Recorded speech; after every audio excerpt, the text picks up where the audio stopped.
मित्रों, परम पूज्य गुरुदेव परम वंदनीय माता जी की दिव्य उपस्थिति को साक्ष्य मानते हुए माँ गायत्री के पावन मंत्र के साथ मैं अपनी बात को आरंभ करना चाहता हूँ।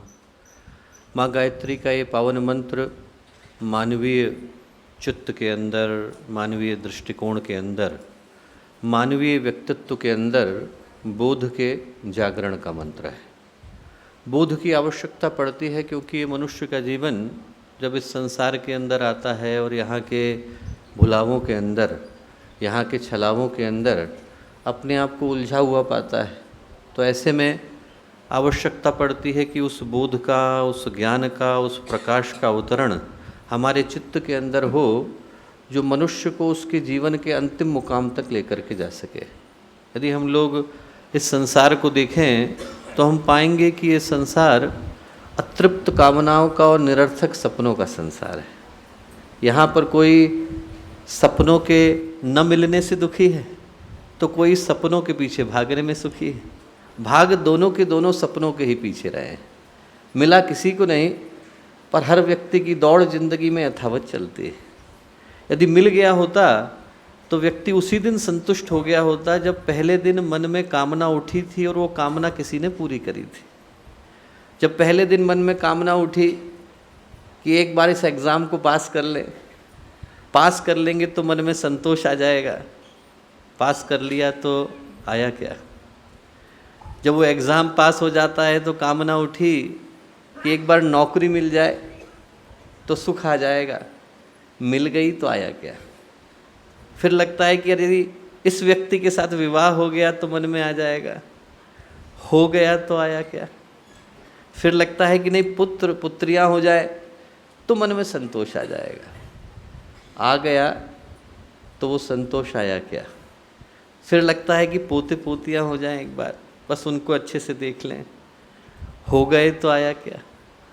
वो कभी आता नहीं, पर व्यक्ति को लुभाता हर क्षण है। ये संसार जो है वो अतृप्त कामनाओं का संसार है। यहाँ पर अनंत चाहते हैं और जितनी चाहते हैं उतनी दौड़े, जितनी दौड़े हैं उतने कर्म हैं, जितने कर्म हैं उतने बंधन हैं, और जितने बंधन हैं उतने जीवन है। ये संसार व्यक्ति को इसी तरह से छलता चला जाता है और व्यक्ति उसके पीछे दौड़ता चला जाता है। वो भर्तृहरि ने लिखा है, भोगा न भुक्ता वयमेव भुक्ता। भोग कभी भोगे नहीं जाते हैं, बल्कि भोग हमको भोग रहे हैं। हम लोग ये सोच रहे हैं कि हम कामनाओं को भोगने जा रहे हैं, पर उल्टा हो रहा है, कामनाएं हमें भोग रही हैं। भोगा न भुक्ता वयमेव भुक्ता, तपो न तपतः वयमेव तपतः। हम ही उसके चाहतों की दौड़ में अपने आप को तपाते चले जा रहे हैं। कालो न यातो वयमेव यातः। व्यक्ति को लगता है कि हम जिंदगी गुजार रहे हैं, पर जिंदगी हमको गुजार रही है। कभी हमारी बाल्यावस्था थी, फिर कभी युवावस्था हो जाती है, फिर प्रौढ़ावस्था आ गई, फिर वृद्धावस्था आ गई, और एक दिन जिंदगी में पूर्ण विराम लग जाता है। हमें लगता है कि हम जिंदगी को गुजार रहे हैं, पर हो रहा है उल्टा, जिंदगी हमें गुजारती चली जा रही है। भोगा न भुक्ता वयमेव भुक्ता, तपो न तपतः वयमेव तपतः, कालो न यातः वयमेव यातः, तृष्णा न जीर्णा वयमेव जीर्णा। कामनाएं बूढ़ी नहीं होती, व्यक्ति बूढ़ा हो जाता है। कामना यथावत बनी रह जाती। ये जो इच्छाएं हैं और कामनाएं हैं और तृष्णाएं हैं और वासनाएं हैं, वो व्यक्ति को जिंदगी भर अपने पीछे घुमाती हैं और अंत में एक दिन बेसहारा छोड़ देती हैं। जब तक व्यक्ति के हृदय में बोध का, प्रकाश का अवतरण नहीं होता और व्यक्ति उस शिखर को प्राप्त नहीं करता जहाँ पर शांति, संतोष बाहर से नहीं बल्कि व्यक्तित्व के केंद्र से निकल करके आते हैं, तब तक ये जिंदगी की दौड़ यथावत चलती है। संत कबीर के पास एक व्यक्ति आया करते थे, और वो जो व्यक्ति आया करते थे वो कहते थे कि अब ध्यान करूँगा, बच्चों का विवाह हो जाए फिर ध्यान करूँगा, पोतों का हो जाए फिर करूँगा। ऐसे ही कहानी चलती रही। एक दिन शरीर छूट गया। शरीर छूटने के कुछ वर्षों के बाद संत कबीर के शिष्यों ने उनसे पूछा कि उस व्यक्ति का हुआ क्या। संत कबीर बोले कि बाजार के अंदर नगाड़ा सुनते हो? बोले हाँ। वही वो व्यक्ति है। बोले वो नगाड़ा बजाने वाला? बोले नहीं, जो नगाड़ा बज रहा है वो व्यक्ति है। बोले क्या मतलब? बोले जिस दिन उस व्यक्ति का शरीर छूटा उस दिन उस व्यक्ति को बैल का जीवन मिला। बैल बने हल में जुते, जैसे ही बैल बना, संत कबीर बोले वैसे ही किसान ने हल में लगा लिया। बैल बने हल में जुते, ले गाड़ी में लीन। बोले एक दिन थोड़ा थक गया तो बैलगाड़ी में लगा लिया। तेली के कोल्हू बने, फिर लियो कसाई लीन। थोड़ा और बुरा हुआ तो तेली उठा करके ले गया, कोल्हू में रेप दिया। बोले जिस दिन प्राण छूटे उस दिन कसाई लेकर के चला गया। मांस कटा, बोटी कटी, चमड़े की नक्कार। उस दिन उसकी मांस भी कटा, बोटी भी कटी और चमड़े को लेकर के नगाड़ा बजा दिया है। कोई कुकर्म बाकी रहा तिस पर पड़ती मार। बोले वो जो नगाड़ा बजाया जा रहा है, कोई ना कोई कुकर्म बाकी रह गया है। संत कबीर बोले इसीलिए वो नगाड़ा बार बार पीटा जा रहा है। हमको पता भी नहीं चलता कि कब वो शरीर जिसकी कामनाओं के लिए हम लोग तड़पे चले जा रहे हैं, वो तबले की थाप में बदल जाएगा। इंसान को होश भी नहीं कि जिन कामनाओं के पीछे हम लोग भाग रहे हैं, वो कामनाएं सिर्फ हमें छलावा देने के अतिरिक्त और कुछ दे करके जाती नहीं। जो मन का संतोष है वो बाहर से नहीं भीतर से निकल करके आता है। संत कबीर बोलते हैं चाह मिटी चिंता मिटी मनवा बेपरवाह। जिस दिन चाह चली गई, चिंता चली गई और मन से परवाह चली गई। चाह मिटी चिंता मिटी मनवा बेपरवाह। जिसको कुछ नहीं चाहिए वही शहंशाह। जिसको कुछ चाहिए नहीं है वो जिंदगी में राजा बन गया है। जिसको ये समझ में आ गया कि जो जिंदगी की कामनाएं हैं वो बाहर दौड़ने से नहीं, यहाँ से पूरी होती है। जो पाना है वो भीतर पाना है, बाहर के लिए कुछ है नहीं। और जब व्यक्ति के मन में ज्ञान आ जाता है, बोध आ जाता है, ये होश आ जाता है, ये चिंतन आ जाता है, तो जो जहाँ है वहीं पर साधना के शिखर को स्पर्श कर लेता है। जो साधना का उद्देश्य है, गायत्री मंत्र का उद्देश्य है, वो यही कि हम लोग जहाँ हैं वहीं पर अपने मन के अंदर उस शांति को, उस संतोष को, उस समुन्नति को प्राप्त करें जो मनुष्य जीवन का अंतिम उद्देश्य कहा गया है। इसीलिए शास्त्र क्या कहते हैं? शास्त्र कहते हैं सर्वे शास्त्रा द्विजा प्रोक्ता न शैवा न च वैष्णवा। जितने भी संसार के धर्म हैं और जितनी भी संसार की ज्ञान की धाराएं हैं, इनमें से कोई इंसान को वो दे करके नहीं जाती जो गायत्री देती है। ये शास्त्र कहते हैं सर्वे शास्त्रा द्विजा प्रोक्ता न शैवा न च वैष्णवा आदि शक्ति मुपासनते गायत्री वैद मातरम। आदि शक्ति ही है जिनकी उपासना वेदों की उस माता से जाकर के जोड़ती है जो व्यक्ति को उसके आत्मज्ञान के अंदर प्रतिष्ठित करती है। शांत चित्त के साथ उसी वेद माता को पुकारें, आदि शक्ति को पुकारें जो मनुष्य के जीवन में बोध का, ज्ञान का, एक होश का, एक जागरूकता का अवतरण करती हैं। हमारे जीवन में, हमारे व्यक्तित्व में वो धारा प्रवाहित हो सके, जीवन श्रेष्ठ दिशा में बढ़ सके। इस भावना के साथ, इस कामना के साथ एक बार माँ गायत्री का पावन मंत्र साथ साथ ओम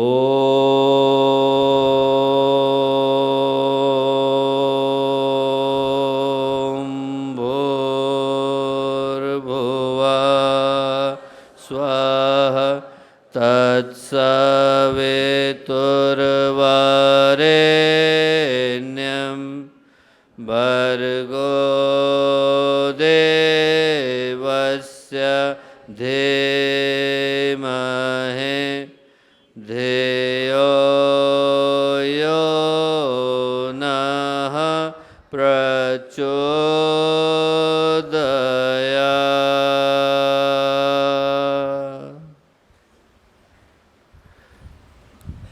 परम पूज्य गुरुदेव परम वंदनीय माता जी के दिव्य संरक्षण में आज का ये अत्यंत ही दिव्य अलौकिक अवसर, नवरात्रि का पावन पर्व, शांति कुंज का युग तीर्थ, गायत्री तीर्थ, परम पूज्य गुरुदेव की परम वंदनीय माता जी की ये तपस्थली, कर्मस्थली, ज्ञान की भूमि, अध्यात्म का शिखर।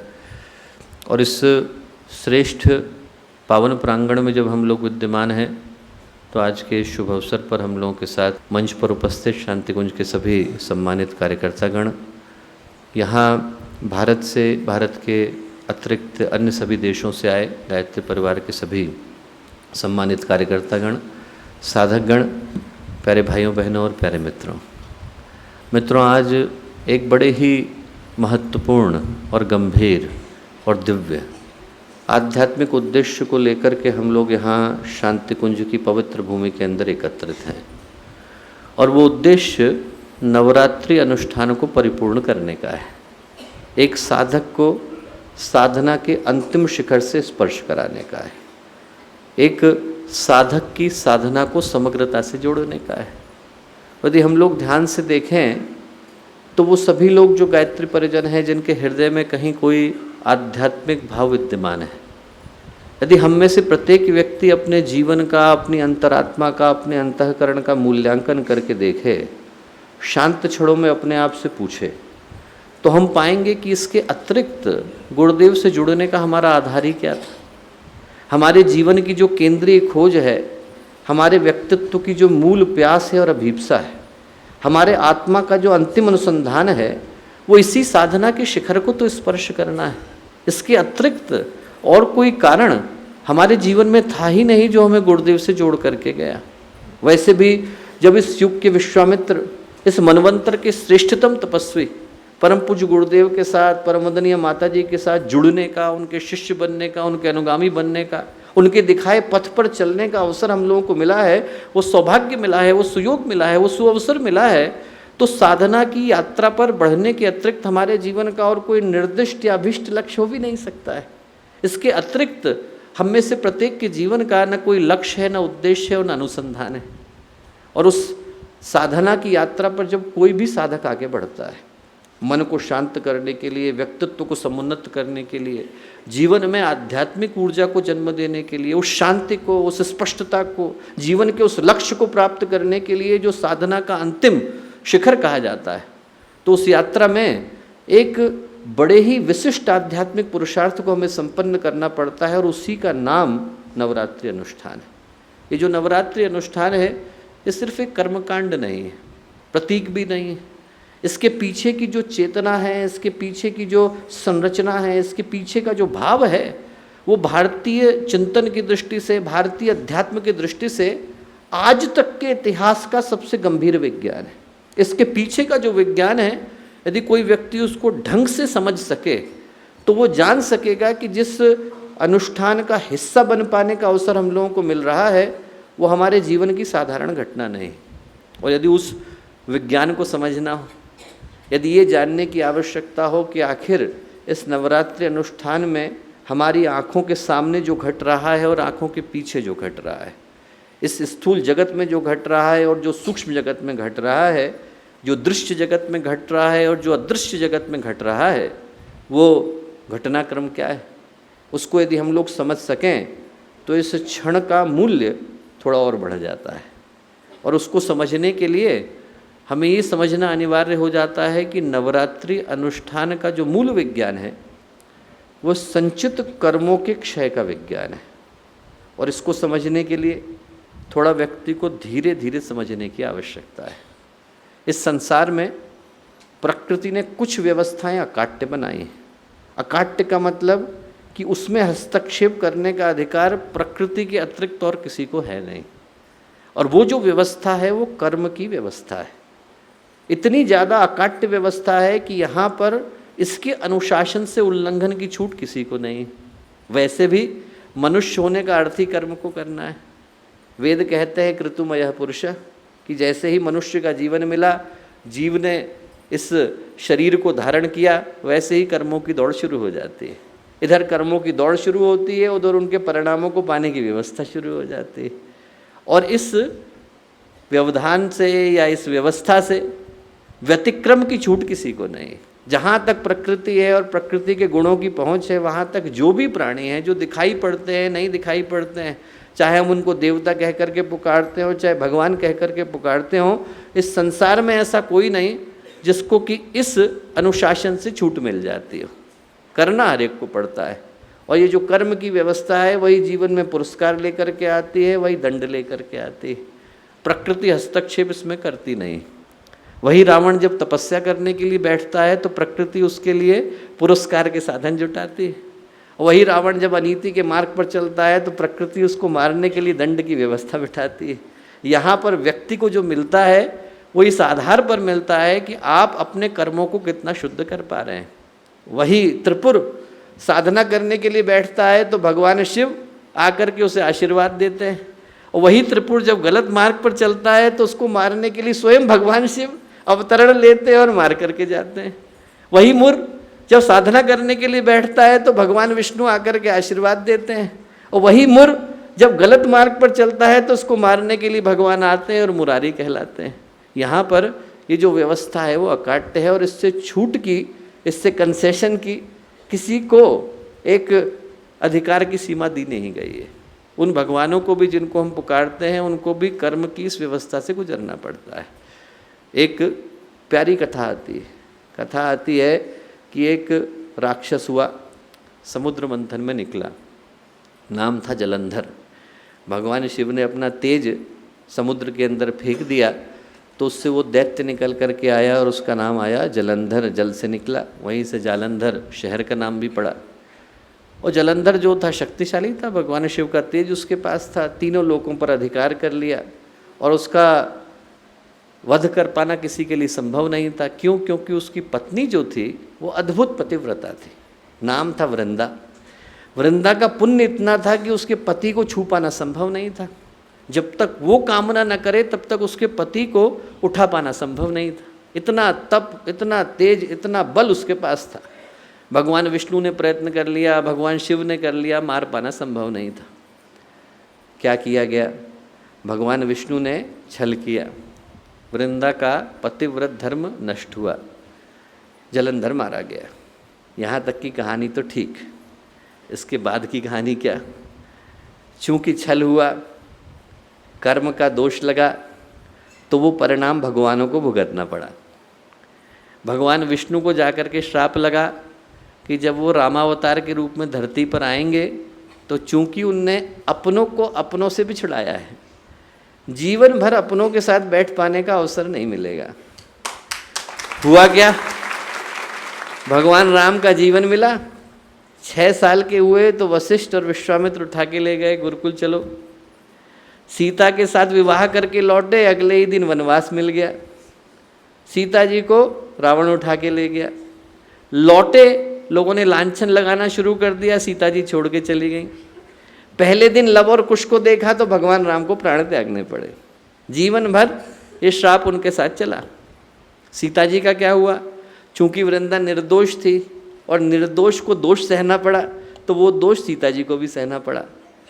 सारी दुनिया ने कहना शुरू कर दिया, सीता जी के चरित्र पर लांछन लगाना शुरू कर दिया। सीता जी ने कहा ऐसा कुछ घटा नहीं, अग्नि परीक्षा से गुजरी, लोग बोलना तब भी बंद नहीं हुए। विभीषण आए, विभीषण ने कहा अरे भाई मैं वहाँ था, मेरी बात तो सुनो। नहीं सुना लोगों ने। वाल्मीकि आए, वाल्मीकि ने कहा मेरी 4 युग की तपस्या ले लो आप, मैं आपको प्रूफ देता हूँ, प्रमाण ले जाओ, मैं कह रहा हूँ 4 युग की तपस्या ले जाओ, सीता जी निर्दोष हैं। लोगों ने नहीं माना, जमीन फटी, सीता जी को जाना पड़ा। और क्या हुआ? वो कर्म अयोध्या वासियों को लगा, सरयू में बाढ़ आई, सारी अयोध्या को लील के ले गई। जो कर्म उनने सीता जी पे लगाया उनको भुगतना पड़ा। भगवान शिव को हनुमान जी के रूप में आना पड़ा और आधी जिंदगी अपने बल को भुला करके जीना पड़ा। सुग्रीव के दास के रूप में रहना पड़ा, बाली के दास के रूप में रहना पड़ा। और वृंदा का क्या हुआ? वृंदा से भगवान विष्णु को विवाह करना पड़ा। तुलसी का विवाह होता है और वृंदावन को बसाना पड़ा। अब आप कल्पना करके देखो कि उन भगवानों को, जिन भगवानों को हम लोग कर्म के कठिन समय में पुकारते हैं, उन भगवानों को उस कर्म की व्यवस्था से गुजरना पड़ता है। भारत का चिंतन इतना आध्यात्मिक है, इतना वैज्ञानिक है, इतना प्रगतिशील है और इतना जबरदस्त है कि इतना विश्व के किसी कोने में धर्म निकला नहीं। हमारे यहाँ हमने भगवानों की अवधारणा दी, तो भगवानों की अवधारणा के साथ भी ये अवधारणा दी कि वो भगवान भी जो इस धरती पर आते हैं उनको कर्म की उसी व्यवस्था से गुजरना पड़ता है जिससे एक सामान्य व्यक्ति को, एक साधारण आत्मा को गुजरना पड़ता है। हम जिन भगवानों को पुकारते हैं उनके लिए जब कोई कंसेशन और छूट नहीं है तो हम में से किसी के लिए नहीं। हर व्यक्ति को उस कर्म की व्यवस्था से गुजरना पड़ता है। और जब कर्म का समय आता है तो हम पुकारते किसको हैं? कर्म का आपका न्याय देने का अधिकार किसको है? चित्रगुप्त को है, भगवान यम को है, मृत्यु देव को है, विधाता को है। उनको स्वयं को उस कर्म के दंड से गुजरना पड़ता है। मांडव्य ऋषि की कथा आती है। मांडव्य ऋषि तपस्या करने के लिए बैठे थे। इतनी देर में एक चरवाहा आया उसकी जो गाय थी वो अंदर की तरफ आश्रम में गुजर गई। मांडव ऋषि मौन थे, साधना का समय था। उसको लगा जरूर इन ऋषि ने मेरी गाय चुरा ली। उसने उनसे कहा कि क्यों भाई, ये गाय अंदर कैसे गई? उनने कोई उत्तर दिया नहीं। उसने जाकर के कोतवाल से शिकायत कर दी। कोतवाल ने जाकर के राजा से शिकायत कर दी। राजा कहीं जा रहे थे, जल्दी जल्दी में उनके मुंह से निकला कि भाई जिसने चुराई है उसको सूली पे चढ़ा दो। तो कहकर राजा चले गए, उनको सूली पे चढ़ा दिया गया। अभी घटना फैली, राजा के जो गुरु थे वो भागे भागे राजा के पास आए, बोले तुमने क्या कर दिया? वो तो मेरे भी गुरु थे, मांडव ऋषि, उनको तुमने सूली पे चढ़ा दिया। गए तब तक सूली दी जा चुकी थी, प्राण जा रहे थे। राजा ने मांडव ऋषि से क्षमा मांगी कि मेरे से बड़ा अपराध हो गया। मांडव ऋषि बोले राजा तुम मेरे दोषी नहीं हो, जो मेरे दोषी हैं उनसे मैं ऊपर जाकर के बात करूंगा। ऊपर पहुंचे, यम से उनने कहा मेरा ऐसा कौन सा कर्म था जिसका दंड मुझे इस रूप में भुगतना पड़ा कि मुझे सूली मिली? यम बोले कि आप छोटे थे, 7 वर्ष के थे, तो आपने एक केंचुए के गले पर तिनका रख दिया था, उसके प्राण जो थे वो चले गए। तो बोले उसकी जो सांस गई वो कर्म आपको लौटा है। मांडव्य बोले जब मैं 7 साल का था तो मुझे बोध था कि मैं क्या कर रहा हूँ?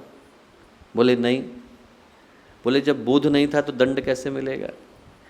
बोले अब व्यवस्था मैं बनाता हूँ। व्यवस्था क्या बनाता हूँ? आज के बाद मांडव्य ऋषि ने कहा इस धरती पर पैदा होने वाले प्रत्येक प्राणी को 12 वर्ष तक कर्म का दंड अपने माता पिता के साथ साझा करना पड़ेगा। जो जिम्मेवारी है वो माता पिता की है और आचार्य की है। उनकी जिम्मेवारी है कि वो बच्चे को बताएं क्या सही है क्या गलत। 12 वर्ष तक जब तक बच्चा उपनयन नहीं कर लेता है, प्रवृज्जा पर नहीं निकलता है, तब तक उसके कर्म को माता पिता और गुरु साझा करें। और बोले जिम्मेवारी आपकी थी कि आप सोचते, बोध किसका? आप चूंकि अपनी जिम्मेवारी से चूके तो मैं आपको दंड देता हूँ। क्या दंड दिया? आप यम के पद पर हैं, चित्रगुप्त के पद पर हैं, न्याय के देवता के पद पर हैं। आपको धरती पर जन्म लेना पड़ेगा। एक साथ 2 रूपों में आप जन्म लेंगे, दोनों में आपको राजपट मिलेगा। एक में मिलेगा पर सम्मान नहीं मिलेगा, एक में सम्मान मिलेगा पर अपमान खाने के बाद मिलेगा, वन वन भटकने के बाद मिलेगा। तो यम धरती पर आए, एक रूप में विदुर बन करके आए और एक रूप में युधिष्ठिर बन करके आए। युधिष्ठिर के रूप में वन वन भटके, अपमान सहना पड़ा, अंत में जाकर के सम्मान मिला, पर वो सम्मान भी क्षणिक ही रहा। विदुर को सूत पुत्र के रूप में जन्म मिला, राजपद तो मिला पर जिंदगी भर लगभग परित्यक्त का ही जीवन गुजारना पड़ा। कभी दरबार में भी नहीं रह सके, राजपाट छोड़ करके जंगल में झोपड़ी बना करके रहना पड़ा। तो वो दंड का विधान यदि उनके ऊपर लगता है तो बाकियों के ऊपर नहीं लगता। यहाँ पर बचता कोई नहीं, भगवान के सॉफ्टवेयर में गलती होती नहीं। यहाँ पर भुगतना हर एक को पड़ता है, चाहे कोई भी हो, क्योंकि कर्म प्रधान विश्व रचि राखा, जो जस करहि सो तस फल चाखा। यहाँ पर कर्म के आधार पर भगवान ने पूरे संसार को रचा है। जो जैसा करता है उसको वैसा ही भोगने के लिए बाध्य होना पड़ता है। बोया पेड़ बबूल का आम कहाँ से होए? जब बबूल बोया है तो आदमी को बबूल की प्रतीक्षा करनी चाहिए, आम मिलेगा नहीं। ये जो कर्म फल का सिद्धांत है बड़ा शॉर्ट एंड स्वीट में यही है कि जैसा हमने बीज बोया है वैसा फल निकलने वाला है, जैसा हमने कर्म किया है वैसा परिणाम आने वाला है। और जो कल किए थे उनका परिणाम हम आज लेने वाले हैं, और जो आज कर रहे हैं उनका परिणाम कल लेने वाले हैं। जो हमारा अतीत था वो वर्तमान को बना रहा है, और जो हमारा वर्तमान था भविष्य को बनाने वाला है। इसमें कहीं कोई कन्फ्यूज़न नहीं है, कॉन्फ्लिक्ट नहीं है, कंसेशन नहीं है, मिलता हर एक को है, छूटता कोई नहीं है। यहाँ पर उस कर्म को लाने के लिए चाहे 100 वर्ष की प्रतीक्षा करनी पड़े और चाहे अगले क्षण मिल जाए, पर मिलता है। ना भुक्तम शीयते कर्म जन्म कोटि शतैरपि। चाहे 100 जन्म चले जाएं पर व्यक्ति का कर्म उसके पास लौट करके आता है। या तो वही व्यक्ति ला करके लौटा देगा जिसके साथ आपने बुरा किया, या उसको लौटाने का माध्यम कोई और बन जाएगा, निमित्त कोई और बन जाए, पर कर्म लौट करके आता है। कैसे? एक घटना सुनाता हूँ, सत्य घटना है, 100 साल पहले की घटना है। एक व्यक्ति था, महाराष्ट्र में छोटा सा गांव था, उनने और उनके दोस्त ने बढ़िया सा व्यापार किया, और संयोग ऐसा रुई का व्यापार था, कपास का व्यापार था, उनको पहले ही बार में लाखों रुपए का फायदा हो गया। उस ज़माने में लाखों रुपए बड़ी बात थी। छोटा सा गांव था, वहाँ से उनको जाकर मुंबई से पैसे इकट्ठे करने थे। अब दोनों के दोनों गए, साथ साथ निकले, 1 महीने की यात्रा करके बम्बई पहुँचे तो उस व्यक्ति के मन में खोट आ गया। 5 लाख रुपए मिलने वाले हैं, सारे मुझे मिल जाएं तो। उसने क्या किया कि अपने दोस्त की हत्या कर दी। जब आए थे तो लेकर के कितने आए थे? 500 रुपये। मिलने वाले कितने थे? 5 लाख। दोस्त की कर दी हत्या। चौपाटी के यहाँ जा कर के लाश दबा दी। टैक्सी वाले को थोड़े पैसे दे दिए। फिर क्या किया? वापस गांव गए। गांव में जाकर के जो गांव में उस दोस्त का परिवार था, उनसे कहा, अरे वो लौटा नहीं, वो तो मेरे से पहले चला गया था। तो गांव वालों ने कहा, नहीं आया तो नहीं यहाँ पर। बोले, अरे बड़ी चिंता की बात है, अब आप अकेले रह गए। तो उसने उनको 10,000 रुपये दिए परिवार वालों को। तो परिवार वालों ने सोचा, अरे तो बड़ा अच्छा आदमी, हमारे को 10,000 रुपये कौन देता है। 10,000 दिए कि चलो आप लोग अपना लालन पोषण करो। और अपने बाकी के 4,90,000 रुपये लेकर के उसने अपना बिजनेस शुरू किया। लड़का हुआ, लड़के को उसने अच्छी से अच्छी शिक्षा दी। बिल्कुल सत्य घटना है। और एक दिन उसके विवाह का समय आया। विवाह का समय आया, 2 दिन बाद विवाह होने वाला है, लड़का बीमार पड़ गया। अब वो लड़का जब बीमार पड़ा तो उसने अच्छे से अच्छे डॉक्टर से इलाज कराया। ऐसा कोई व्यक्ति नहीं जिससे उसने इलाज न कराया हो। अच्छे डॉक्टर को दिखाया, अच्छे वैद्य को दिखाया, अच्छे हकीम को दिखाया, कुछ नहीं हुआ। लड़का बिस्तर पर था तो बिस्तर के वहीं पर पड़ा रहा। महीनों चले गए, सारी की सारी जमा पूंजी बच्चे के इलाज में बिक गई, पाई पाई चली गई। एक दिन बैठ कर के रो रहा था, 500 रुपये भर बचे हैं, और बिस्तर के पास रो रहा था कि हे भगवान अब क्या होगा, सिर्फ 500 रुपये बचे, बच्चा ठीक नहीं हो रहा है। वो जो लड़का था एकदम बिस्तर पर चमक करके खड़ा हुआ, पहचाना मुझे? उन्होंने कहा, अरे पहचाना, मेरा लड़का ही तो है। बोले, नहीं तेरा लड़का नहीं हूँ, तेरा दोस्त हूँ, जिसको तूने आज से वर्षों पहले मार दिया था। आज तेरे पास वही 500 रह गए हैं जो तू मुझसे लेकर के गया था। अब बाकी की ज़िंदगी का गुजारा कर, मैं चलता हूँ। प्राण त्याग दिए। या तो वही व्यक्ति माध्यम बन जाता है उस कर्म को लाने का जो कर्म हमने किसी के प्रति दोष की भावना से किया, या फिर भगवान किसी और को निमित्त बना देता है। वो एक कथा आती है, कबूतर था, फड़फड़ा रहा था, देवर्षि नारद जा रहे थे। कबूतर ने कहा कि नारद भगवान कहाँ जा रहे हैं? भगवान विष्णु से मिलने। मेरा एक प्रश्न है, पूछेंगे? बोले हाँ पूछेंगे। पूछेगा मैं मरूंगा कब? उन्होंने कहा ठीक। गए भगवान विष्णु से कहा। भगवान विष्णु बोले, ऐसा है नारद, हम लोग विधि के विधान में हस्तक्षेप नहीं करते हैं, जैसा लिखा हुआ है वैसा होने देते हैं। बोले नहीं नहीं आप बताइए। क्यों बताएं? भगवान ने कहा। बोले मैं उसको बचाऊंगा। बोले अरे बचा नहीं पाओगे। बोले नहीं नहीं मैं बचाऊंगा। बोले उसकी मृत्यु तो 2 मिनट बाद होने वाली है बिल्ली के मारने से। इतना सुनना था कि नारद भागे। बोले अरे पूरी बात तो सुन जाओ। बोले नहीं नहीं अभी जा रहा हूँ। गए, उनने कबूतर को पकड़ा, कहाँ ले जाएं? ऐसी कौन सी जगह है जहाँ बिल्ली नहीं पहुँचेगी? हिमालय की गुफा है, इतनी ऊपर बिल्ली कहाँ जाएगी? हिमालय की गुफा में ले जाकर उनने कबूतर को रखा और दौड़कर भगवान के पास आए। बचा लिया मैंने। भगवान हंसे, बोले पूरी बात सुनी होती तो ये बात नहीं कहते। क्यों? बोले अरे नारद तुम उसको मारने का माध्यम बन गए हो। कैसे? बोले अरे उस कबूतर की मृत्यु बिल्ली के मारने से हिमालय की गुफा में होने वाली थी। वो गुफा जो थी वो चील की थी। चील अपने बच्चों को खिलाने के लिए बिल्ली लेकर के आई। बिल्ली जो है उसने मरने से पहले कबूतर को मारा। भगवान बोले इतने ऊपर कबूतर उड़ता नहीं है और इतने ऊपर बिल्ली जाती नहीं है। उसको मरना हिमालय की गुफा में था, वहाँ तक पहुँचाने का निमित्त तुम बन गए हो। यथा धेनु सहस्रेषु वत्सो गच्छति मातरः तदा यच्च कृतम कर्म कर्ता रमति गच्छति। जैसे गाय के बछड़े को 1000 गायों में समझ में आ जाता है कि हमारी माँ कौन सी है, वैसे ही कर्म को करोड़ों प्राणियों में समझ में आ जाता है कि मेरा कर्ता कौन है। वो उसके पास अपने आप पहुंच जाता है। हमारे यहाँ का जो कर्म फल का सिद्धांत है वो इतना अकाट्य है कि हो सकता है कि एक बार सूरज निकलने से मना कर दे, पर कर्म का फल व्यक्ति को भुगतना पड़ता है। लोक कोई सा हो, प्राणी कोई सा हो, जगह कोई सी हो, व्यक्ति को वहाँ उसका कर्म मिल ही जाता है। इतना स्पष्ट है तो लोग इस पर अविश्वास क्यों करने लग जाते हैं? अविश्वास करने लग जाते हैं क्योंकि कुछ कर्मों के परिणाम तो तुरंत मिलते हैं और कुछ कर्मों के लिए प्रतीक्षा करनी पड़ती है। तो आदमी को लगता है देखो कितना बुरा आदमी है, कितनी अच्छी ज़िंदगी जी रहा है, इतना व्यभिचारी है, इसका चरित्र इतना खराब है, उसके बावजूद सब कुछ मिल रहा है, और ये आदमी इतना अच्छा जीवन जी रहा है, इसको सब कुछ अच्छा है, संस्कारवान है, फिर इतने कष्ट क्यों भुगतने पड़ रहे हैं? तो व्यक्ति को लगता है कर्म फल का सिद्धांत नहीं है। पर जो उसके पीछे का सत्य है वो ये कि संसार में कुछ कर्मों के लिए प्रतीक्षा करनी पड़ती है, संसार में भी करनी पड़ती है और इस सिद्धांत में भी करनी पड़ती है। आप सोच के देखो कि संसार में अच्छे और बुरे कर्मों के लिए प्रतीक्षा नहीं करनी पड़ती क्या? हम बीज बोएं तो अगले ही क्षण फल देने लग जाता है क्या?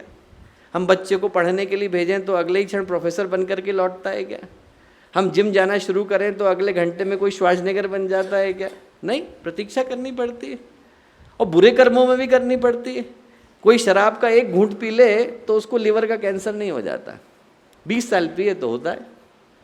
कोई सिगरेट एक बार पी ले तो उसको लंग का कैंसर नहीं हो जाता, पर 20 साल पिए तो हो जाता है। उन चीज़ों के लिए प्रतीक्षा करनी पड़ती है। कुछ कर्म ऐसे हैं जिनके लिए प्रतीक्षा करनी पड़ती है और कुछ कर्मों का परिणाम तुरंत मिल जाता है। आग में हाथ दे दो झुलस जाएगा, छत से कूद पड़ो हड्डी टूट जाएगी, आदमी जहर पी ले मर जाएगा।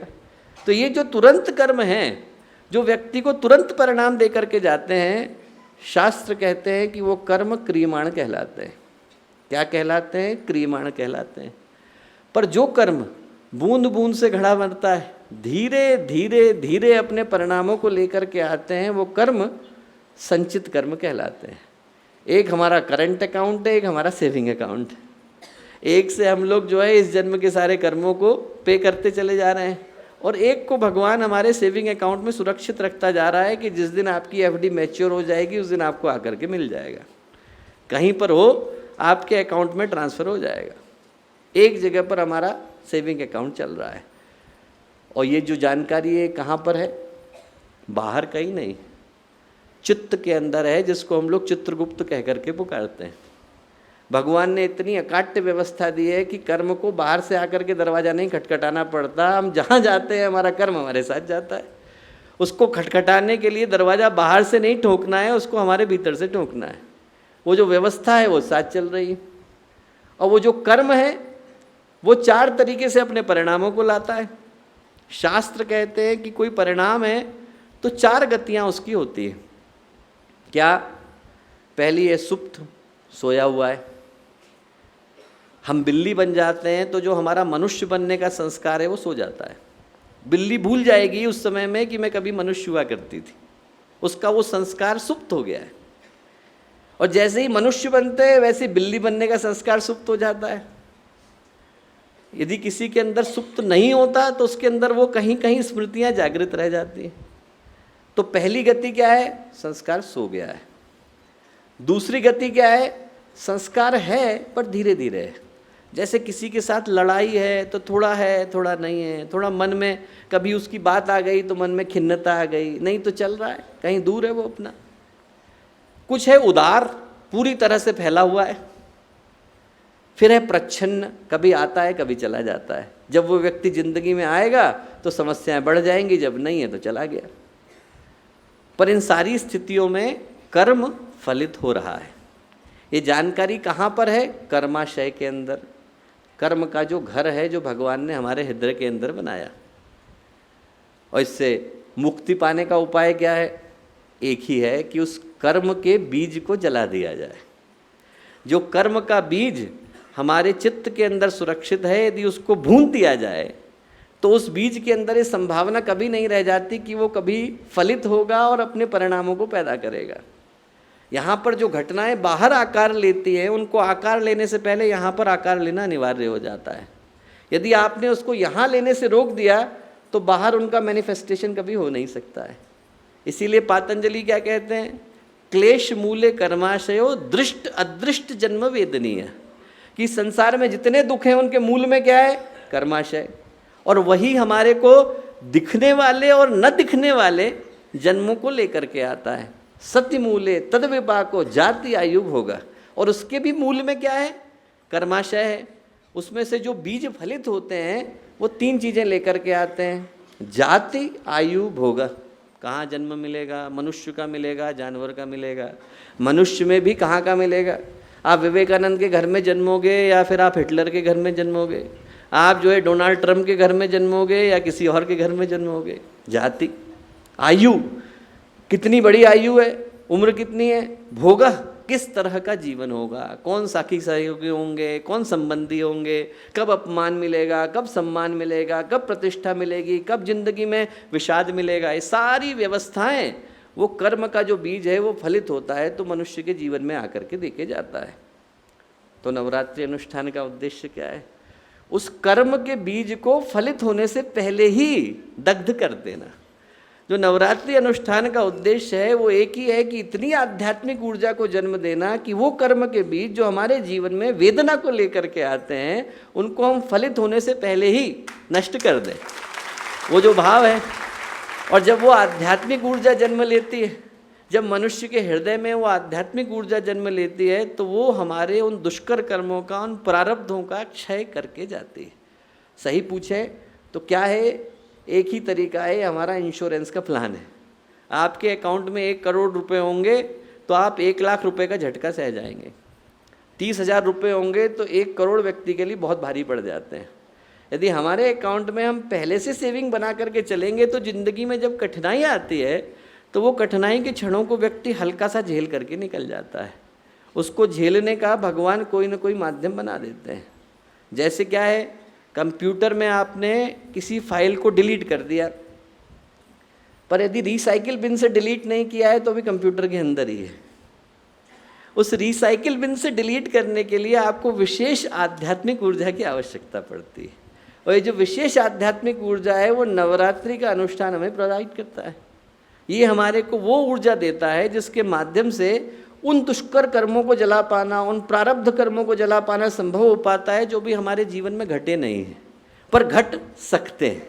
उन बीजों के अंदर ये संभावना है कि वो कल को फलित हो सकते हैं, और यदि उन बीजों को समय रहते जला दिया गया, भून दिया गया, उनके अंदर उस संभावना को हटा दिया गया जिसके माध्यम से वो बीज कभी फलित होंगे, तो हमारे जीवन में वो घटना कभी घटने वाली नहीं है। उसकी संभावना आएगी और आकर के झटका दे के चली जाएगी। जयपुर के एक अच्छे गायत्री परिवार के कार्यकर्ता हुआ करते थे। एक दिन बड़े ईमानदार थे, तो उनके जितने भी साथ वाले लोग थे वो बड़ा जला करते थे उनसे कि ये खुद भी नहीं खाता है, हमें भी नहीं खाने देता है। उनने क्या किया कि झूठी शिकायत कर दी सारे ऑफिस ने मिलके। उनको जेल की सज़ा हो गई। भाई पूरे ऑफिस कह रहा है कि आदमी बेईमानी करता है, रिश्वत करता है, तो जेल की सज़ा हो गई। इधर सरकार ने सज़ा दी, 10 दिन का समय दिया मुचलका जमा करने को। भाग करके गुरुदेव के पास आए। गुरुदेव बोले, बेटा तेरा एक संस्कार जो है फलित हो गया है, बीज फट गया है। अब उसके वेग को कम किया जा सकता है, पूरी तरह हटाना थोड़ा मुश्किल पड़ेगा। कर दीजिए गुरुदेव, चरण पकड़ लिए। एक काम कर, गुरुदेव ने 2 लोहे के छल्ले दिए, तो इनको ले जा, पहन लेना। पहन लिए उनने, लेके गए।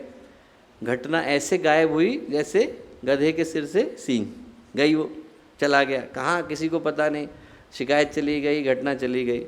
उनने वो छल्ले पूजा में रख लिए और आकर के पूजा करने लगे कि भाई गुरुदेव के दिए। एक दिन गुरुदेव गए जयपुर, पूजा घर में ले गए। गुरुदेव आपके दिए छल्ले थे, देखिए मैंने यहाँ रखे हैं।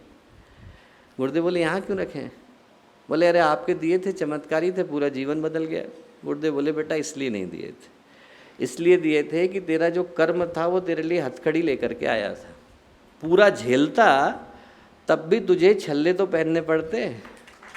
वो जो कर्म का वेग है वो तो कम किया जा सकता है, पर उसके परिणाम आदमी को कहीं ना कहीं थोड़े भुगतने पड़ जाते हैं। तो यदि बीज फलित हो गया तो उसको आप सिर्फ वेग कम करवाने की सामर्थ्य रखते हैं। और ये जो नवरात्रि अनुष्ठान है वो फलित बीजों के वेग को कम करता है, और जो बीज अभी फलित नहीं हुए हैं उनको फलित होने से रोकता है। ये जो नवरात्रि ऊर्जा का विज्ञान है वो इतना ज़्यादा है।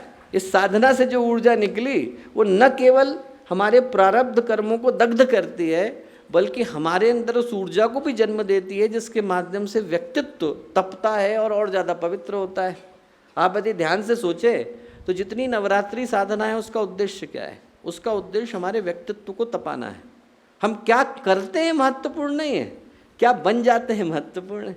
यदि व्यक्ति श्रेष्ठ बन गया तो जो भी करेगा वो श्रेष्ठ होएगा। कलाम साहब की स्पीच लोग सुनते हैं इसलिए नहीं कि स्पीच के अंदर कुछ है, इसलिए कि वो कलाम साहब कह रहे हैं। व्यक्ति यदि कहता है तो उसके कहने का मूल्य हो जाता है। यदि हम तप जाते हैं तो लोहा तप जाता है तो क्या बन जाता है? फौलाद बन जाता है। वही धातुएं खदान के अंदर से निकल करके आती हैं तो कोई मूल्य नहीं होता, कबाड़ी उठा के ले जाता है। पर उसी लोहे को हमने तपा दिया है तो फौलाद बन गया। दूध को तपा देते हैं घी बन जाता है, सोने को तपा देते हैं तो कंचन बन जाता है, कोयले को तपा देते हैं हीरा बन जाता है। उस तपने के बाद चीज़ की गुणवत्ता और मूल्य बढ़ जाती है। नवरात्रि साधना का उद्देश्य है कि हम अपने मूल्य को बढ़ाएं, हम अपनी गुणवत्ता को बढ़ाएं, हम हमारे अंदर वो ISO का स्टैंडर्ड लगा करके अपने आप को आगे लेके चल रहे हैं कि साहब इस व्यक्ति का स्टैंडर्ड थोड़ा बढ़ गया है, इसके अंदर का व्यक्तित्व तप गया है, इसके अंदर अब वही वाली लोहे की नहीं रह गई है, इसके अंदर अब जो है इस्पात आ गया है, इसके अंदर जो है अच्छे से स्टील आ गया है, इस व्यक्ति के अंदर व्यक्तित्व के अंदर वजन आ गया है। और वो आता है यदि व्यक्ति नवरात्रि की ऊर्जा को गंभीरता के साथ धारण कर पाने की स्थिति में होता है। यदि हम लोग हीरा बन जाते हैं दोस्तों तो जौहरी अपने आप हमें ढूंढ लेता है। जौहरी को ढूंढने के लिए कहीं जाना पड़ता नहीं। व्यक्ति को मूल्य को बढ़ाने की आवश्यकता है। एक प्यारी कथा आती है, भारत में बड़े प्रसिद्ध संत हुए, उनके यहाँ पर अनेकों लोग आते थे उनका शिष्य बनने के लिए। तो उनका एक शिष्य था, उसका नाम था श्रीधर। उनने श्रीधर को, और श्रीधर क्या करता था, घर में झाड़ू लगाता था। तो उनने जो है झाड़ू लगाने वाले श्रीधर को अपना वो बनाया उत्तराधिकारी। लोगों को लगा कि अरे साहब क्या गलती हो गई। 20 साल के बाद वही श्रीधर वेदांत के सबसे बड़े आचार्यों में गिने गए, श्रीधर आचार्य कहलाए। तो श्रीधराचार्य अपने गुरु के पास गए, चरणों में झुके, बोले कि साहब आपने मेरे अंदर ऐसा क्या देखा जो आपने मेरे को इतनी बड़ी जिम्मेवारी दी। उनके गुरु थे, उनने उनको एक हीरा दिया। बोले एक काम कर बेटा, तू बाज़ार में जा, लोहे वाले से इसका दाम पूछना, सब्जी वाले से पूछना, कपड़े वाले से पूछना और जौहरी से पूछना, फिर मुझे आके बताना। गया वो, लौट के आया, क्या बोला? बोले लोहे वाला तो 10 रुपये दे रहा था, सब्जी वाला 15 रुपये दे रहा था, कपड़े वाले ने 20 रुपये दिए। जौहरी ने क्या कहा? जौहरी ने कहा दुकान भी बिक जाएगी तब भी इसका मूल्य नहीं दे सकता हूँ। बोले बेटा हीरे को देखने के लिए जौहरी होना जरूरी है। आप हीरे बन जाते हैं तो कहीं ना कहीं से जौहरी आपको ढूंढने के लिए आ जाता है। व्यक्ति के अंदर हीरा बनने की योग्यता होनी चाहिए। जब आचार्य शंकर थे, उनके न जाने कितने शिष्य थे। आप सोचो आचार्य शंकर से बड़ा तो कोई भी नहीं रहा होगा, और उनके शिष्यों में अनेकों थे। उनके शिष्यों में से एक कौन थे? सनंदन, कपड़े धोते थे और उनका सब घर की सफाई किया करते थे। तो आचार्य शंकर ने कहा जोशी मठ में, यहाँ से ज़्यादा दूर की घटना नहीं है, वहाँ पर उनने कहा कि देखो भगवान की स्तुति करनी है, परीक्षा आज के दिन में उत्तराधिकारी बनाने जा रहा हूँ। बोले उत्तराधिकारी बनने के लिए एक ही योग्यता चाहिए, क्या? त्रोटक छंद के अंदर आप भगवान की स्तुति को करो। सबसे कठिन छंद माना जाता है। सारे के सारे लोगों ने बहुत प्रयत्न किया। आचार्य शंकर बोले रुक जाओ, अभी सनंदन नहीं आया है। तो सब बोले सनंदन आके क्या करेगा, वो तो कपड़े धो रहा है, गंगा जी के किनारे बैठा है, वो आ भी गया तो क्या कर लेगा, उसको कौन सा, उसको त्रोटक तो बोलना भी नहीं आता। वो आए, आने के बाद गुरु ने कहा, अब चूंकि गुरु ने कहा तो उन्होंने कहा गुरुदेव का आदेश है तो मुझको बोलना पड़ेगा। उनने भगवान का ध्यान किया कि मुझे तो त्रोटक छंद आता नहीं, आप ही आशीर्वाद दीजिए। उनके मुंह से त्रोटक छंद में ऐसी स्तुति निकली जिसको वैराग्य की, वेदांत की सबसे अप्रतिम स्तुति कहा जाता है। उसके बाद से नाम पड़ा त्रोटकाचार्य। ये निकल गया, तब भी लोगों को भरोसा नहीं हुआ। उनको लगा हो सकता है कि यार शंकराचार्य ने ही, स्वयं गुरु ने कुछ इनको वो दे दिया हो, विशेष ज्ञान दे दिया हो। उन्होंने कहा कोई बात नहीं, ऐसा करते हैं गंगा जी की उस तरफ चलते हैं, दोबारा से इस प्रयोग को करके देख लेते हैं। तो सारे के सारे लोग जो है गंगा जी के उधर जाने लगे। गंगा जी में बाढ़ थी, जोशी मठ में वैसे ही गंगा जी का प्रबल प्रवाह है। तो बोले कि जाने के लिए तो वहाँ तक जाना पड़ेगा, कोटेश्वर तक, वहाँ से ही नदी हम लोग पार कर पाएंगे। तो बोले नहीं, सीधे जाना है उस तरफ, सीधे कौन चल सकता है। तो अब सीधे कौन चलेगा, सबके चेहरे थोड़े से उतर गए, सीधे कैसे जाएंगे गंगा जी के अंदर। सनंदन ने कहा, अरे गुरु का आदेश है, जाना है, चल दिए। जहाँ जहाँ पैर रखते वहाँ पर गंगा जी के अंदर से कमल निकल आते। उनको पूरा भार जो है वहन करके गंगा जी उस तरफ ले गई। उसके बाद से पद्म पादाचार्य कहलाए, पैरों के अंदर से कमल निकल आए। तो यदि व्यक्ति के अंदर योग्यता होती है तो मुंह से त्रोटक छंद भी निकलता है और पैरों के नीचे कमल भी निकलता है। जो नवरात्रि साधना का उद्देश्य है वो क्या, उन प्रारब्ध कर्मों को दग्ध करना जो अभी तक फलित नहीं हुए, जो स्वरूप पाने वाले हैं, उन सारे बीजों को पहले ही जला देना। और इससे कोई संबंध नहीं है कि हम लोग जीवन के किस मोड़ पर हैं। हमारी उम्र कुछ भी हो सकती है, पर अगला जीवन तो हमारे सामने है। आज जिन चीज़ों को हम दग्ध करने जा रहे हैं वो अनंत यात्रा में, आत्मा की अनंत जन्मों की श्रृंखला की यात्रा में कभी न कभी तो स्वरूप पाने वाले हैं।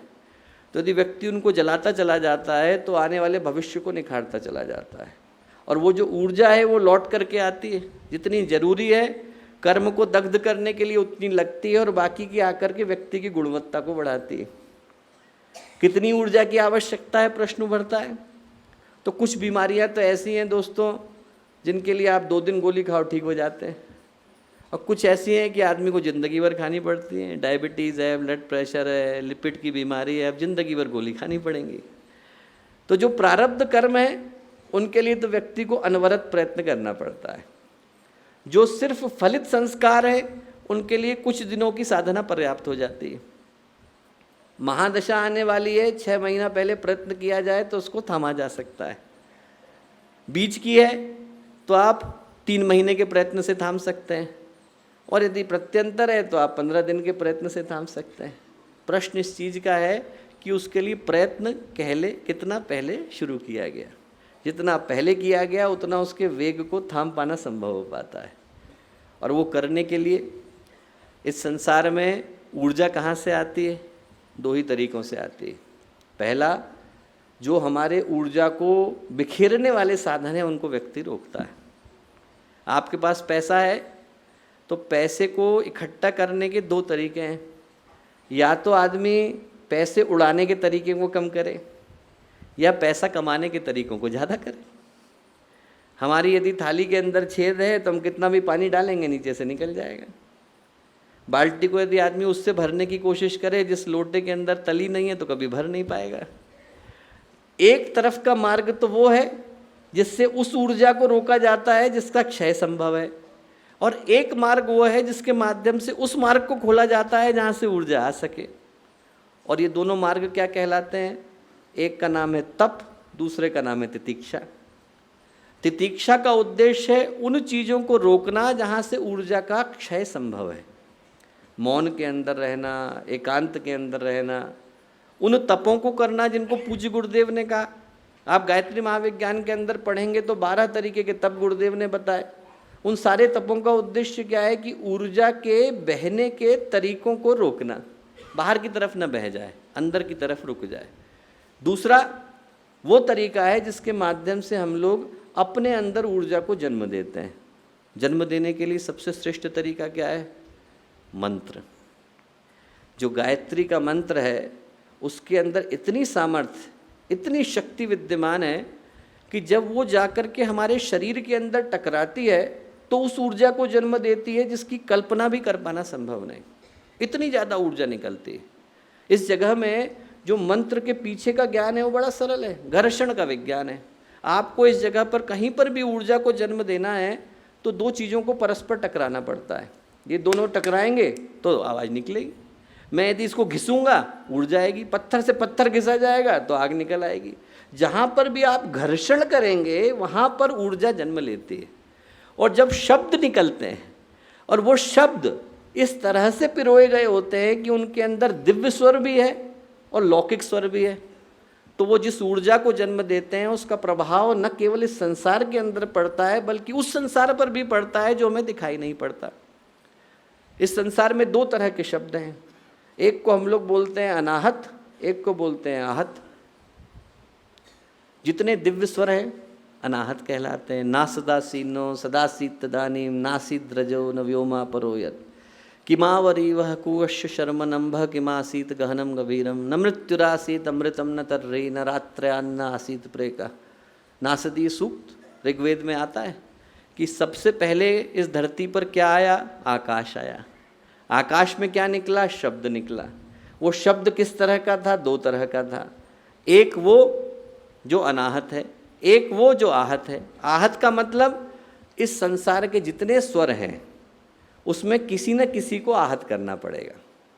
मेरी जो जीभ है वो तालू से जाकर टकराएगी तो आवाज़ निकलेगी, दोनों हाथ टकराएंगे तो ताली आएगी, ये टकराएगा तो चुटकी आएगी, पर किसी न किसी को किसी न किसी से टकराना पड़ेगा, तब जाकर इस संसार के सारे शब्द निकलते हैं। ये क्या कहलाते हैं? आहत, लौकिक, इस लोक के अंदर बने।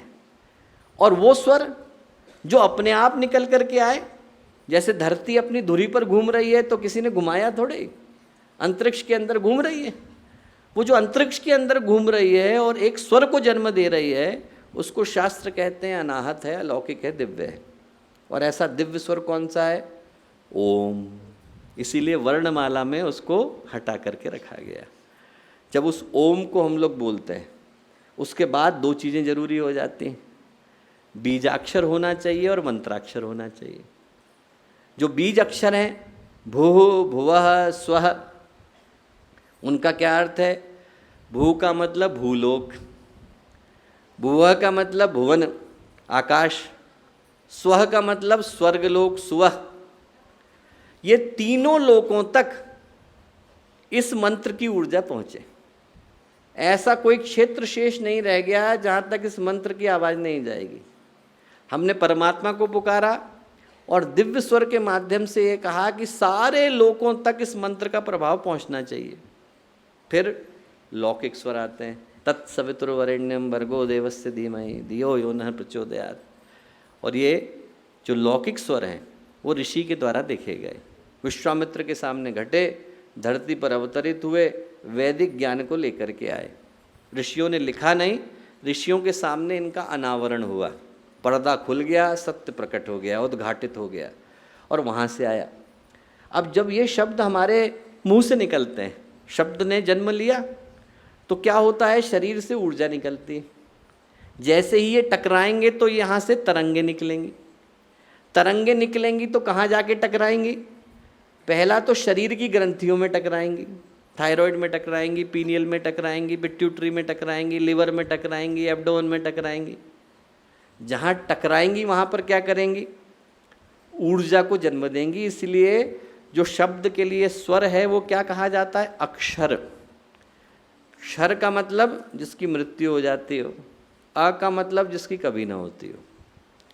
एक बार मुंह से निकल गया शब्द है, इसको आप वापस नहीं ला सकते। अब ये घूम रहा है। वो गायत्री मंत्र जो हजारों साल पहले कहा गया, लाखों साल पहले कहा गया, आपके लिए अभी भी इस क्षण नया ही है। जो गीता के स्वर हैं हजारों साल पहले कहे गए, आप सुबह कहोगे आपको लगेगा कि अभी कहे जा रहे हैं, क्योंकि वो शब्द नष्ट होता नहीं, अविनाशी है। और वो जो शब्द प्रवाहित होता है, प्रसारित होता है, तो जाकर शरीर की ग्रंथियों से टकराता है, चक्रों से, उपत्यकाओं से, नाड़ियों से टकराता है और दो चीज़ों को जन्म देता है। क्या? एक तो देता है ऊर्जा, ऊर्जा प्रभाव लाती है शरीर के अंदर। जितने शरीर के कष्ट हैं वो ऊर्जा के माध्यम से संपन्न होते हैं। दूसरा जन्म देता है लय को, रिदम को। और जो लय है वो क्या करती है? मनुष्य के हृदय में भावों को पैदा करती है। एक शरीर को संभालता है, एक मन को संभालता है, और इसके आधार पर परिणाम निकल करके आता है। जो इसके पीछे का विज्ञान है वो बड़ा अद्भुत विज्ञान है कि वो जो मंत्र हमने बोला गायत्री का, वो प्रवाहित हो जाता है। इसीलिए दशरथ जो हैं वो शब्द भेदी बाण के माध्यम से श्रवण कुमार के ऊपर चला देते हैं। इसीलिए आदित्य हृदय स्तोत्र होता है तो भगवान उसके माध्यम से रावण की नाभि पर प्रहार कर देते हैं।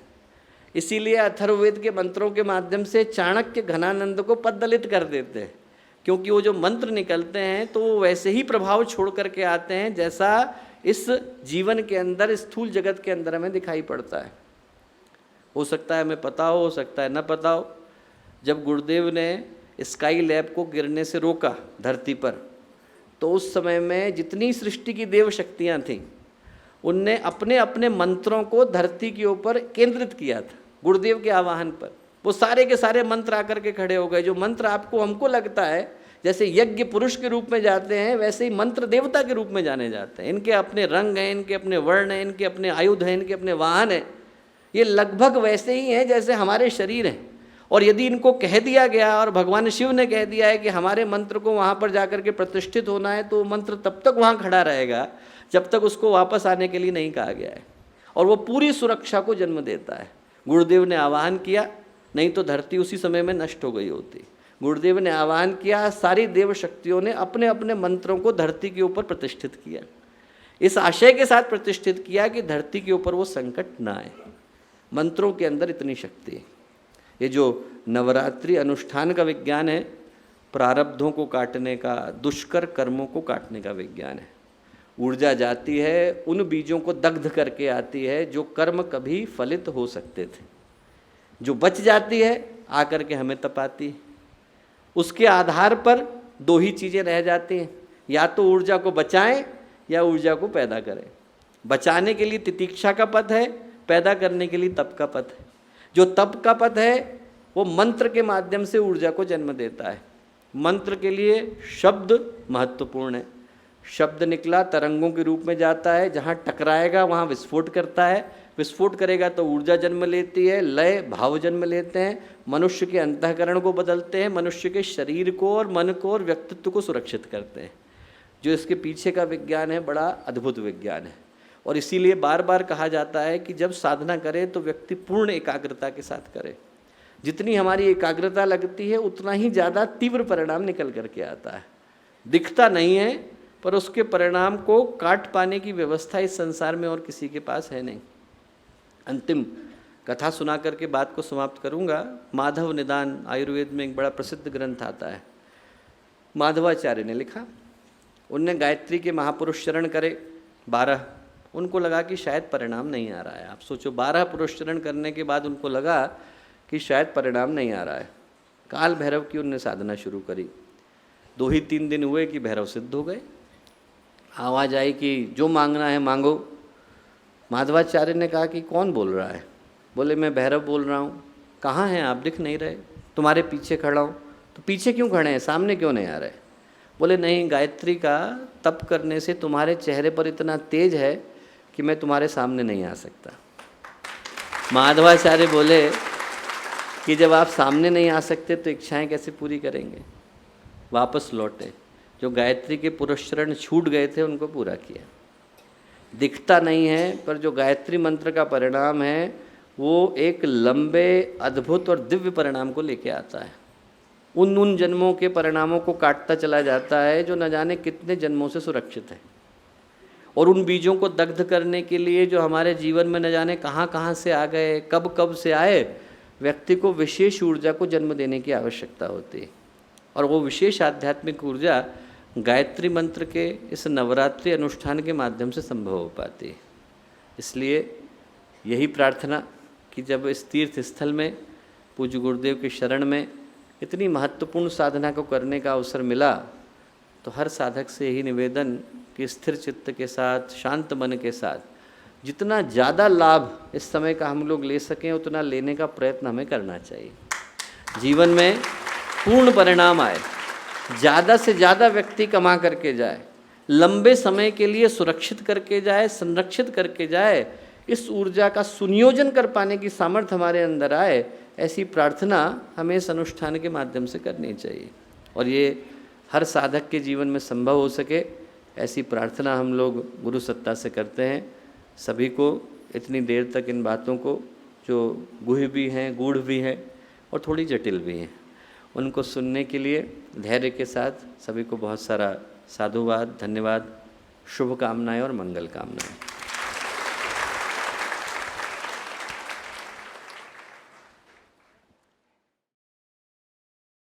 हमारे YouTube चैनल शांति कुंज वीडियो गायत्री परिवार को सब्सक्राइब करें एवं बेल आइकन जरूर दबाएं ताकि गायत्री परिवार की विभिन्न गतिविधियों की जानकारी आपको मिलती रहे।